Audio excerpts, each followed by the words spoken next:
This is a really important question to me, and one I feel I could fill a book answering. So I've always known I wanted to be a minister, even before I had the language to know what that meant.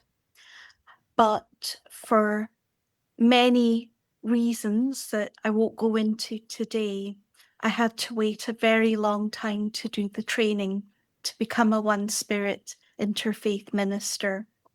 And one of the things I've been doing throughout my life is gathering more and more degrees and diplomas in the arts.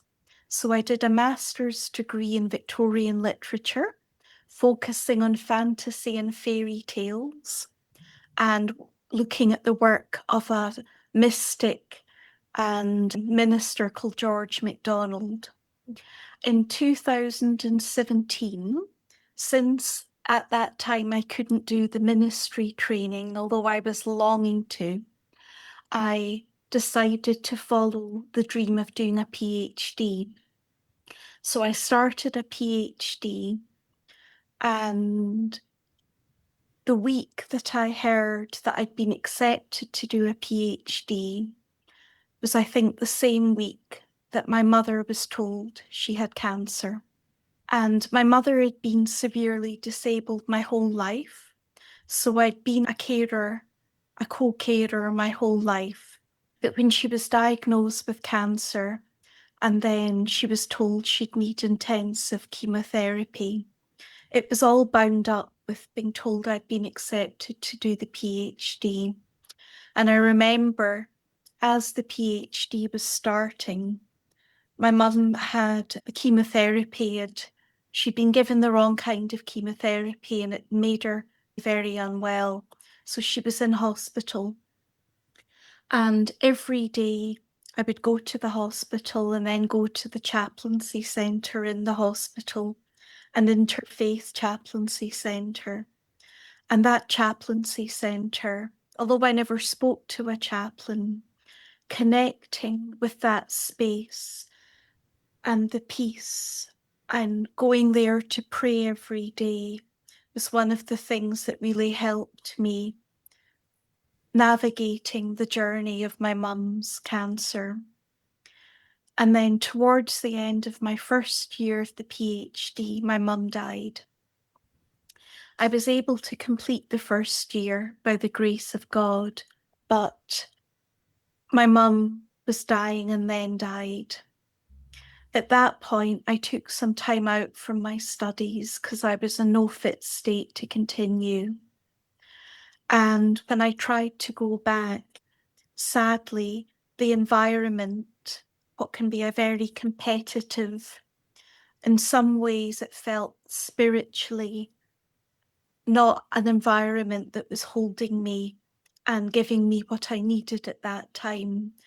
A lot of the people I was around didn't seem to have the emotional or psychological maturity to engage with me at that time. And I felt extremely lonely, and it was not supporting me in my grief journey in the least, being in that very academic, competitive, very ambitious, focused space.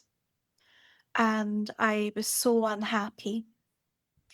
But then lockdown appeared, COVID came. I'm saying that with a smile because as an introvert and a highly sensitive person and an empath, being able to retreat to the safety of my home space and just work away in my studies at home felt very safe and nourishing. And then my dad, so my sister and I were living with our father at the time. So my father became very unwell and was diagnosed with Alzheimer's disease. And I'd just been told I had a diagnosis of some not life-limiting health problems, thankfully, bit challenging, and health problems that would require some massive lifestyle changes. And at the same time, one of my best friends was diagnosed with a serious illness. And at that point, the war also broke out between Ukraine and Russia. So at that point, I'd lost my mum. My dad was diagnosed with Alzheimer's, one of my best friends with a serious illness. I was diagnosed with health challenges. I found out I was perimenopausal, which was a huge thing on every level as well. And I felt at that point I could not continue with the PhD because it wasn't giving me the nourishment I needed to be in that environment. The books were, but not the academic environment. And I felt absolutely what I needed to do at that time was leave the PhD to become a full-time carer for my father. So that's what I did. I left the PhD. My sister and I became full-time carers. And rather than reading books and studying about liminality, which was the topic of my PhD, I was engaging with living the ministry of caring for somebody in the strange liminal space of Alzheimer's. And during this time, I opened an email from One Spirit. And confession, I don't always read the newsletters for a long time after I receive them. So I have chronic health challenges of my own. I have what I believe is chronic fatigue syndrome, although I've not received an official diagnosis. And I've had a chronic pain condition since I was a toddler. So I'm very behind on my newsletter reading, but something made me open this newsletter, and it was advertising the Foundations of Belief course, which was at the time a new offering from One Spirit, which was a free 8-week course to explore the world's wisdom traditions with no obligation to do the ministry training. And I signed up to do that course before I'd even finished reading the newsletter. And I was gobbling up each module as if I was starving, studying each of the main traditions, watching the videos, doing writing.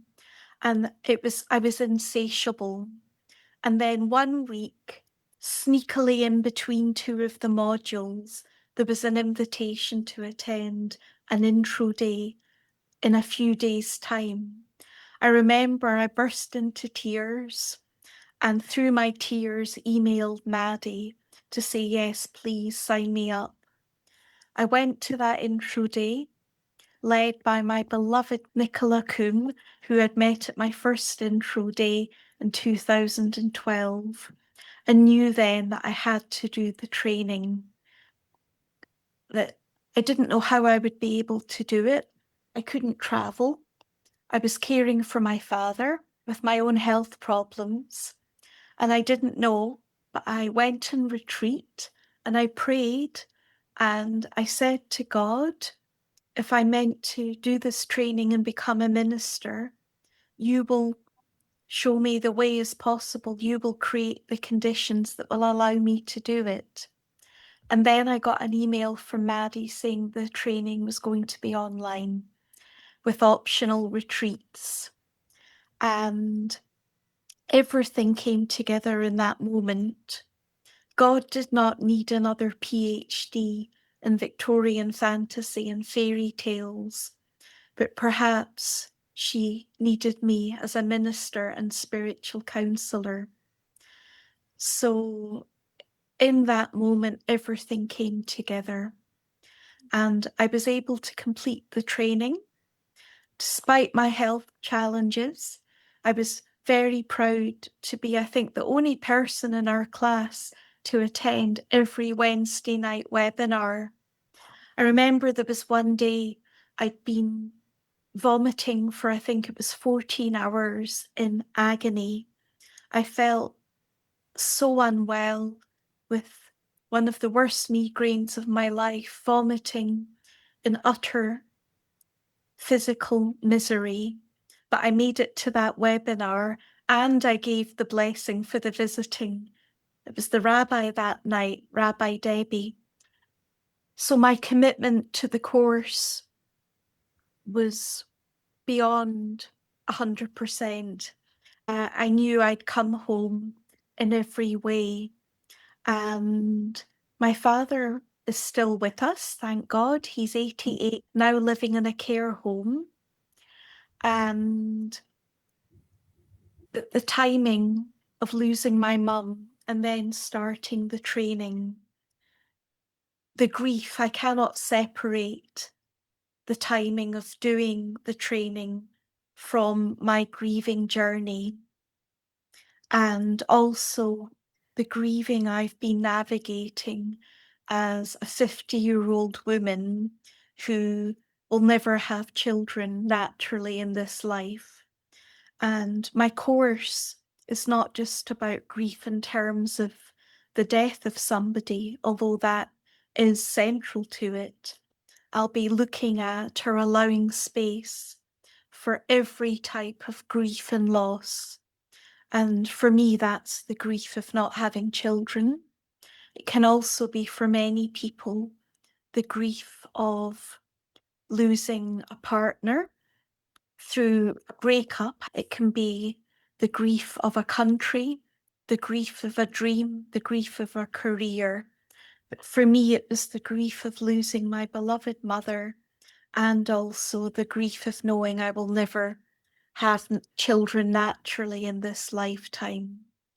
So grief has been central to my ministry journey and also has been the thing that's in some ways kept me going through it. My commitment to wanting to hold space for others after a lifetime of grieving myself.